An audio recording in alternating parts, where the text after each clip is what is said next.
ሰላም ውድ አርሰናላውያን እንዴት ቆያችሁልን? በዛሬው ቱቶ ክለባችን አርሰናል የሚመለከቱ አሁናዊ አዳዲስ መረጃዎች ይዘን መጥተናል። አብራችሁን ቆዩ ውድ ቤተሰቦች። ለተለመደው ለቻናሉ አዲስ ከሆናችሁ በቅድሚያ ቻናሉን ሰብስክራይብ በማድረግ ቤተሰብ ሁኑ። ሁለቱ መረጃዎች አለፍን፣ አብራችሁን ቆዩ። የቀድሞ የማንቸስተር ተጫዋች ሮይ ኪን ለአርሰናል ለታላቅ ተጫዋች ተመራጭ መዳረሻ የሆነ ስለመምጣቱ ተናገረ። እኔ ያስተዋልኩት ነገር ቢኖር ተጫዋች ከሌሎች ክለቦች አርሰናል መምረጥ የተለመደ ነገር እየሆነ መምጣቱ ነው። ለአርሰናል ሲቪሎችን ክለቦችን ቢላሉ ይህ እንግዲህ ሚኬል አርቴታ ስለገነባው ነገር ሁሉንም ነገር ይነግረናልም ብሏል። ዞሊስ አርሰናል ብቻ እንዲፈልግ ብሩኖ ጉማሬሽ አርሰናል እንደሚሻ በግልጽ ማሳወቁና ሞርጋን ሮጀርስ ደግሞ ለአርሰናል ሲል ለመጠባበቅ ፈቃደኛ መሆኑን የሚገልጹ ወሬዎችንም ሰምተናል። እያንዳንዱ ዝውውር ይሳካም አይሳካም ይሄ የሚያሳየው ክለቡ በአሁኑ ሰዓት ያለውን ሳቢነትና ተፈላጊነትም ነው ብሏል። ይህ ለአንድ አሰልጣኝ ልትሰጡ ከምትችላቸው ትላልቅ ምስጋኖች አሉ። ተጫዋቾች ትልቁን የገንዘብ ጥያቄ ዝም ብሎ ከመከተል ይልቅ በመጀመሪያ አንተን ፕሮጀክት የሚመለከቱ ከሆነ ልዩ ነገር ፈጥረሃል ማለት ነው። አርቴታ አርሰናል ተጫዋች ከልባቸው የሱ አካል መሆን የሚፈልጉት ክለብ አድርጎታል ሲል ሮይ ኪን ተናግረዋል። ፋብሪዚዮ ሮማኖ በወጣው ዘገባ መሰረት አርሰናል አዲስ የክንፍ አጥቂ ለማስፈረም የሚያደርገውን እቅድ ለማፋጠን ዝግጁ ነው ብሏል። ነገር ግን መጀመሪያ ሊአንድሮ ትሮሳርድ ወደ ቤሺክታሽ ለመዞር በቀረበለት ጥያቄ ላይ የሚሰጠውን የመጨረሻ ውሳኔ እየጠበቁ ይገኛሉ ብሏል። ክሪስቶስ ዞሊስ አሁንም በከፍተኛ ሁኔታ በአርሰናል ከታቂ ተጫዋቾች አንዱ ሲሆን የግሪክ ብሔራዊ ቡድን ተጫዋች ወደ ኤቨሬስት ስታዲየም ለመዞር ከፍተኛ ፍላጎትም አለው ብሏል። አርሰናል እርምጃ መውሰድ አለመውሰዱን ለማየት እየጠበቀ በመሆኑ ከሌላ ወገን የቀረበለትን ጥያቄ ወደፊት እንዳያራምድ አዘግቷልም ብሏል።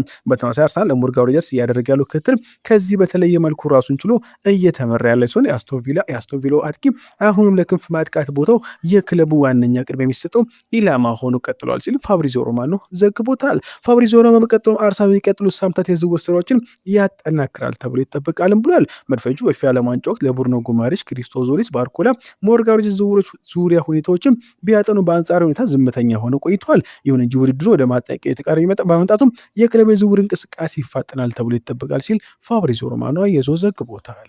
የቀድሞ ክለባችን ተጫዋች ኢያን ራይት አርሰናል ከጁሊያን አልቫሬዝ ጋር ሰው መያዙን አስመልክቶ አስተያየት ሰጠ። ስሙን ጁሊያን አልቫሬዝ ሙሉ ብቃት ያለው እውነተኛ 9 ቁጥር አጥቂ ነው። አርሰናል እሱን ለማስፈረም እውነተኛ ድል ካለው ዝውውሩ እንዲሳካ ማድረግ የሚችሉት ሁሉ ማድረግ አለባቸውም ብሏል። በአንድ ምርጥ አጥቂ ላይ የምትፈልገውን ነገር ሁሉ አለው። የኳስ ማጠናቅ ብቃቱ ልዩ ነው። እንቅስቃሴው ዓለም ደረጃ ነው። የስራ ተነሳሽነቱ የማይታከት ሲሆን በአጠቃላይ ከቡድኑ ጋር ያለው የጨዋታ ትስስርም እጅግ የላቀም ነው ብሏል። እሱ በዙሪያ ያሉትን ተጫዋቾች ሁሉ እየተሻለ የሚያደርግ አይነት ተጫዋችም ነው ብሏል። እኔ ከሁሉ በላይ ማደንቀው የሱን አሸናፊ አስተሳሰብ ሜንታሊቲም ነው ብሏል። መቼም ቢሆን አይሸሸግም። ከፊት መስመር ጀምሮ ተቃራኒ ቡድን ያስጨንቃል፣ ይጫናል፣ ለሁሉም ኳስ ይዋጋል፣ እንዲሁም በተለያዩ ጨዋታዎች ውጤት ያመጣልሃልም ብሏል። ዋና ዋናዎችን እንድታሸንፍ የሚረዱ እንደዚህ አይነት ተጫዋች ናቸው ያለው ኢያን ራይት አርሰናል የመጨረሻውን ደረጃ ተራምዶ ፕሪሚየር ሊጉና ሻምፒዮንስ ሊጉን ለማሸነፍ እቅዱ እውነተኛ ከሆነ እንደ ጁሊያን አልቫሬዝ ተጫዋች ማስፈረም ትልቅ መልእክት ማስተላለፊያ ይሆን ነበር ብሏል።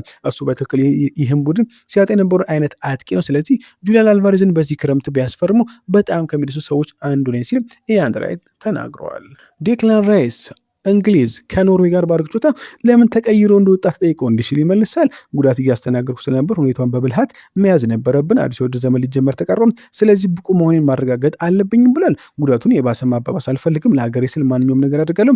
ካስፈልገም ከአቅሜ በላይ ራሴን እገፋለሁ ብሏል። ነገር ግን አንዳንድ ጊዜ ትልቁን ምስል ማየትና በቀላሉ ልያዝ የሚችል ነገር ወደ ረጅም ጊዜ ችግር እንዳይቀየር ማድረግ ደግሞ ያስፈልጋል ሲል ዴክላን ራይስ ተናግሯል። በጥሩ የታገግሜ የሚቀጥለው ጨዋታ ላይ እንግሊዝን ለመርዳት ዝግጁ ሆናሉ ብዬ ተስፋ አድርጋለሁ ሲል ዴክላን ራይስ ተናግረዋል። ቴሪ ዳንኤል ሆነሪ ዴቪድ ራያን በዓለም ዋንጫው በሙሉ በጠባባቂ ወንበር ላይ በማስቀመጡ ሉዊስ ዴላ ፎንቴን ጠንከር ባለ ቃላት ተቸ። እኔ በጭራሽ አልገባኝም። እንደ ዴቪድ ራያን ያለ ጥራት ያለው ግብ ጠባቂ ይዘህ በውድድሩ በሙሉ አንድም ደቂቃ ሳትሰጠው ልታስቀምጡ አትችልም። እየተናገርን ያለ ነው በከፍተኛ ብቃት ደረጃ ላይ ወጥነቱን ጠብቆ ስለተጫወትን የፕሪሚየር ሊግ ዋንጫን ስላሸነፈ ግብ ጠባቂ ነው። በየሳምንቱ በአውሮፓ ካሉ ምርጥ አንዱ መሆኑን በተግባርም እያረጋገጠ ነው። ወደ ዓለም ዋንጫው መጥቶ ግን ሙሉ ውድድር በጠባባቂ ወንበር ላይ ማሳለፉ ለእኔ ምንም ትርጉም አይሰጠኝም ብሎ ይህ ኦንላይን ሲሆን ካለማክበር ጋር የተያያዘ አይደለም። እሱ ጥሩ ግብ ጠባቂ፣ ነገር ግን ዴቪድ ራያ ለዚህ የመጀመሪያ ሰላፊነት ቦታ ለመፎካከር መብትም አለው ብሏል። እንደዚህ አይነቱ ብቃት ያለው ተጫዋች ትንሽ ዕድል እንኳን ሲያሰጡ መተው አይገባም ያለ ሲሆን ለእኔ በጣም ጨካኝ ውሳኔም ነው ብሏል። ተጫዋች በዓለም ዋንጫ ላይ ሀገራቸውን ለመወከል ሙሉ የስራ ዘመናቸው ይደክማሉ። እንደ ራያ ያለ ጥራት ያለው ሰው ደግሞ አንድም ደቂቃ ለመስጠት ለማስረዳት በጣም ከባድ ነው ብሏል። እኔን ከጠየቃችሁኝ ስፔንያንን ሁኔታ ከዚህ በተሻለ መንገድ መያዝ ትችል ነበር፣ መያዝም ነበረባት ሲል ዴላ ፎንቴን ቴሪ ዳንኤል ሆነሪ ተቸት አድርጎታል። 8 የአርሰናል ተጫዋቾች በዓለም ዋንጫ ግማሽ ፍጻሜ ደርሰዋል። ከሩብ ፍጻሜ ጨዋታዎች መጠናቀቅ በኋላ 8 የአርሰናል ተጫዋቾች ከየብሔራዊ ቡድኖቻቸው ጋር የዓለም ዋንጫ ግማሽ ፍጻሜ መድረስም ችሏል። ዊሊያም ሳሊባ ፈረንሳይ፣ ዴቪድ ራያ፣ ሚኬል ሜሮና ማርቲን ዙቢሜንዲ ስፔን፣ እንዲሁ ኤቤሬቺ ኤዜ፣ ዴክላን ራይስ፣ ኖኒ ማዱኬና ቡካዮ ሳካ እንግሊዝ አሁንም ለዋንጫው እየተፋለሙ ይገኛሉ። የዓለም ዋንጫ ቆይታቸው መረዘሙ ተከትሎ ተጫዋቾች ከአርሰናል የመጀመሪያዎቹ 3 የቀደመ ውድድር ዘመን የኦገስት ወዳጅ ጨዋታዎች ላይ ሊቀሩ እንደሚችሉ የሚጠበቅ ሲሆን ለኮሚቴሽን ጨዋታ ላይ መሰለፋቸው ነገርም ትልቅ ጥርጣሬን ፈጥሯል። የዴክላን ራይስ የጉዳት ስጋትና ህመም አሁን ላይ በአርሰናል እንዲሁ በእንግሊዝ ብሔራዊ ቡድን እጅጉን አሳሳቢ የሆነ መጥቷል። እንግሊዝ ከኖርዌይ ጋር ባደረገችው የዓለም ዋንጫ ሩብ ፍጻሜ ጨዋታ ላይ ዴክላን ራይስ በረፍት ሰዓት ላይ መቀየሩን ተከትሎ የጉዳት ስጋትም አስነስቷል። ጋሪ ኔቭል እንደተናገረው ራይስ በማዕዘን ምቶች ወቅት እየተቸገረ ነበር ሲል የብቃት ደረጃውን የጠራጠረ ሲሆን ኤአር በበኩሉ ጤነኛ አይመስልም ነበር ሲል ማክሎም ራይስ ለረጅም ጊዜ የዘለቀ የጡንቻ ሃምስትሪንግ ችግርን እያስተናገደ የቆየ ሲሆን ከኳስ ከማጣሪያው ጨዋታዎች በፊት ከህመም አገግሞም ነበርም ተብሏል። ስለዚህ ዴክላን ራይስ እረፍት ያስፈልገዋል። በዚህ ውድድር ዘመን ለቡድኑ ነገር ብዙ ሰጥቷል። በሌላ በኩል ራይስ ሳምንቱ ሙሉ በምግብ መመረዝ ሲሰቃይ እንደነበር የተዘገበ ሲሆን ይህ ህመም ቢኖርበትም ከኖርዌይ ጋር በተደረገው ጨዋታ ላይ መሰለፍም ችሎም ነበር። ሮብ ዕለት እንግሊዝ ከአርጀንቲና ጋር ለምታደርገው የዓለም ዋንጫ ግማሽ ፍጻሜ ጨዋታ ብቁ ይሆናል ተብሎ ይጠበቃልም ተብሏል። ቤን ጃኮብስ ባወጣው አዲስ ዘገባ መሰረት ቤሺክታሽ ከትሮሳርድ ጋር በግል ጥቅማ ጥቅሞች ዙሪያ ስምምነት ለመድረስ መቃረቡ ተገለጸ። ንግግሮቹ በጥሩ ደረጃ ላይ የሚገኙ ሰው የቱርኩ ክለብ ሙሉ ስምምነት ላይ መድረስ ከፍተኛ እምነት አለው ሲል ቤን ጃኮብስ አረጋግጧል።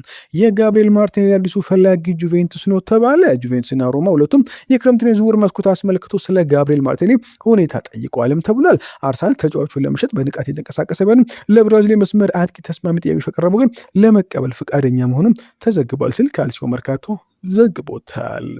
ካይረን ቶምሰን እና ኢጎር ታይጆ ኒውካስል የእንግሊዝ ከ17 ዓመት የክፍ አጥቂ የሆነን ካይረን ቶምሰን ከአርሰናል አካዳሚ ለማስፈረም ስምምነት ደርሷል ተባለ። ታዲያ ከቀረቡለት 5 ጥያቄዎች መካከል ኒውካስል የመረጠ ሲሆን ክለቡን በነፃ ዝውውር ይቀላቀላልም ተብሏል።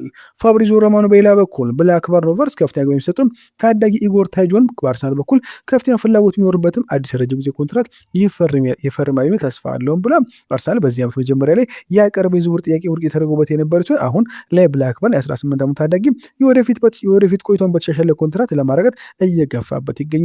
ሆኖም ግን ክለባችን አሁንም ተጫዋቹን ለማስፈረም ትልቅ ፍላጎት አለውም ተብለዋል። አንድ የተባበሩት አረብ ኤሚሬትስ ክለብ የአርሰናል አማካይ ክርስቲያን ኦርጋንን ለማስፈረም በላቀ ደረጃ ላይ የሚገኝ ድርድር እያደረገ ይገኛልም ተባለ። ተጫዋቹ ከቀናት በፊት ወደ ሌሎች የእንግሊዝ ፕሪሚየር ሊግ ክለቦች ሊያመራ ይችላል ቢባልም አሁን ላይ ግን ወደ እስያ ሊያመራም ይችላልም ተብሏል። የጁሊያን አልቫሬዝ ዝውውር በድጋሚ አገረሸ። አርሰናል የዝውውሩ ሁኔታ ውስብስብ ቢሆንም አሁንም ለጁሊያን አልቫሬዝ የሚደረገውን ጥረት ቀጥሏልም ተብሏል። መድፈኞቹ ከ90 ሚሊዮን ፓውንድ በላይ ለመክፈል ፈቃደኛ ያልሆኑ ሲሆን አትሌቲኮ ማድሪድ ደግሞ ለአርጀንቲና ተጫዋች ከ100 ሚሊዮን ፓውንድ በላይ ዋጋም ለጥፎበታልም ተብሏል። አንድሪያ ቤርታ ቀድሞ ክለባቸው ቅርብ የሚደረገውን ድርድር እየመሩት ይገኛሉ የተባለ ሲሆን አርሰናል ኦርጋን ስለማስፈረም ተስፋ ያለው ቢሆንም የዓለም ዋንጫው ግን ንግግሩን አዝጋሚ አድርጎታል። ስለሆነም አሁን ላይ ጁሊያን አልቫሬዝን ለማስፈረም አርሰናሎች ይበልጡን እየጠጉ ነው ሲል ሚጌል ዴላኒ ዘግቦታል። የማንቸስተር ሪዮ ፈርዲናንድ አርሰናል የኦልድ ትራፎርድ ኮከብ ተጫዋች ፈጥኖ በማስፈረም በክረምቱ ትልቅ የዝውውር መፈጸም እንዳለበት ያምናል። ይህ ተጫዋች በሚኬል አርቴታ የመጀመሪያ ተሰላፊ ስብስብ ላይ ትልቅ ለውጥ ማምጣት የሚችል ነውም ብሏል።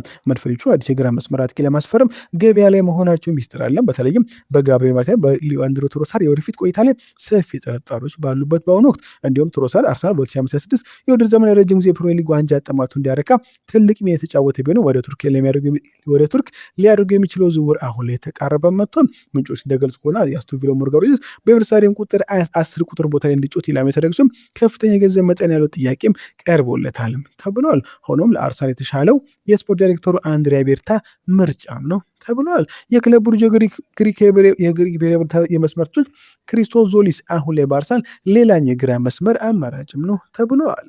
ይሁን እንጂ ሪዮ ፈርዲናንድ የእንግሊዙ አጥቂ ራሽፎርድ በላ የተሞላበት ዝውውር ሊሆን እንደሚችል ያምናል። የ28 ዓመቶች ወደ ኦልድ ትራፎርድ ከተመለሰ በኋላ የወደፊት ቆይታው ላይ እርግጠኛ ባልሆነ ሁኔታ ላይ ይገኛልም ተብሏል። ራሽፎርድ ባለፈው ዘመን በባርሴሎና በውሰት ስኬታማ ቆይታ ካደረገ በኋላ በ26 ሚሊዮን ፓውንድ ቋሚ ዝውውር እዚያው ለመቆየት ተስፋ አድርጎ የነበር ነገርም የካታሎኑ ክለብ አንቶኒ ጎርደን በማስፈረሙ አሁን ራሽፎርድ ወደ ማንቸስተር መመለሱ ይታወሳል።